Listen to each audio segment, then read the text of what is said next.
Takže videli sme už detičky v škôlke a teraz sa porozprávame aj s pani riaditeľkou Materskej školy na Hrebendovej ulici, aby nám bližšie priblížila teda tento projekt, o čo ide a kto ho vlastne podporil. Takže aký projekt bol teraz schválený a čo sa deti majú naučiť?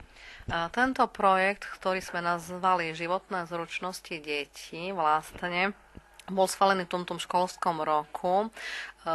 Nadácia detí Slovenska podporila tento projekt a cez tento projekt bude vlastne budú realizované tie životné zručnosti, ktoré deti majú dosiahnuť, keď odídu z materskej školy. To sú tie základy, ktoré by mali poznať, ako také klasické sebaobslužné práce, stolovanie, jedenie príborom a veci, ktoré by mali ovládať.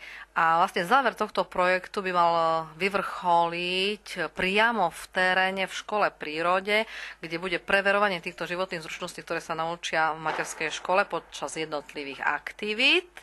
A tam si to skúšame možno, že aj s ostatnými deťmi z iných materských škôl, ktoré budú tiež tiež v škole prírode. A ja by som sa ešte opýtala, teda, je možné to iba tak zo dňa na deň previesť do života? Ja som počula od vás teda, že asi to také jednoduché nie je. Ako je to napríklad s tými príbormi? Rovno maličké deti hneď začínajú jesť príborom, alebo ako to vidíte vy? Nakoľko v našej materskej škole z nedostatku kapacity niektoré deti majú možnosť chodiť len 1 rok, to je ten rok pred vstupom do základnej školy, takže keď to dieťa príde v septembri, do toho decembra ešte vlastne tolerujeme, pokiaľ sa adaptuje, prispôsobí, ale už vlastne aj ten december a od januára to už všetky dávajú príborom. Čiže tieto zručnosti, ktoré, čo sa týka stolovania, majú mať pred vstupom do základnej školy, cez tento projekt nadobudnú a je to podporené.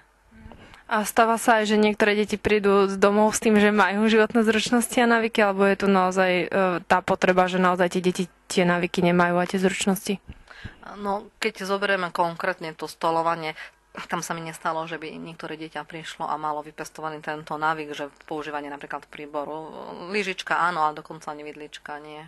Videli sme dneska krásny program, ktorý majú deti pripravený. Počuli sme, že zajtra bude Vianočná akadémia. Viete nám o tom povedať niečo viac?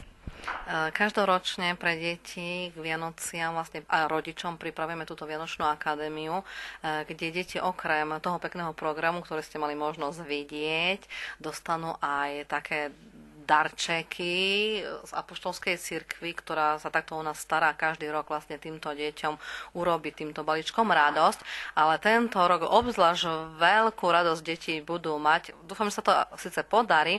Z IBM máme slúbené počítače cez projekt KidSmart a síce ešte nedošli, možno, že celkom pod tým stromčekom nebudú, ale určite v januári, keď deti prvýkrát otvoria dvere do svojej triedy, nájdú tieto nádherné počítače a my sme vlastne touto cestou aj vďační IBM firme. A keď už teda o tom hovoríme pre nezainteresovaných, KidSmart bol projekt zameraný na čo? KidSmart bol projekt zameraný na počítačovú gramotnosť pre deti zo sociálne znevýhodneného prostredia. Takže my máme to šťastie vlastne aj tieto naše deti, že takto budú mať možnosť aj oni vidieť počítač a skúsiť si tie hry a vôbec sa učiť týmto počítačom.